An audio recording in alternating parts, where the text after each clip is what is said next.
சென்னையில் வன்முறையால் பாதிக்கப்பட்ட மக்களுக்கு உரிய இழப்பீடு வழங்க வேண்டும் என இந்திய கம்யூனிஸ்ட் கட்சியின் மாநில செயலாளர் முத்தரசன் வலியுறுத்தியுள்ளார். ஜல்லிக்கட்டு போராட்டத்தில் பங்கேற்ற மாணவர்கள் மீதான தடியடியை கண்டித்து மதுரையில் மக்கள் நல கூட்டு இயக்கம் சார்பில் ஆர்ப்பாட்டம் நடைபெற்றது. இதில் கலந்து கொண்டு பேசிய இந்திய கம்யூனிஸ்ட் கட்சியின் மாநில செயலாளர் முத்தரசன், சென்னை கலவரத்தில் பாதிக்கப்பட்ட மக்களுக்கு உரிய நிவாரணம் வழங்க வேண்டும் என்று வலியுறுத்தினார். மேலும் இந்த சம்பவம் தொடர்பாக பணியில் இருக்கும் நீதிபதி தலைமையில் விசாரணை நடத்த வேண்டும் என்றும் அவர் கேட்டுக் கொண்டார். இந்த ஆர்ப்பாட்டத்தில் பங்கேற்ற 100க்கும் மேற்பட்டோர் மாணவர்கள் மீதான தாக்குதலுக்கு கண்டனம் தெரிவித்து முழக்கமிட்டனர்.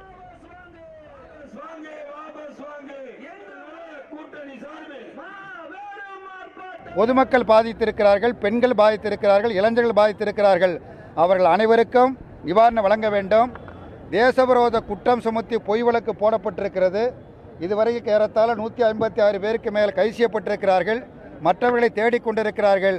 கைது செய்யப்பட்ட அனைவரையும் விடுதலை செய்ய வேண்டும், இந்த வழக்குகளை திரும்பப் பெற வேண்டும் என்கிற இந்த கோரிக்கைகளை வலியுறுத்தி இந்த 3 கட்சிகளின் சார்பில் இந்த கண்டன ஆர்ப்பாட்டம் நடைபெறுகிறது.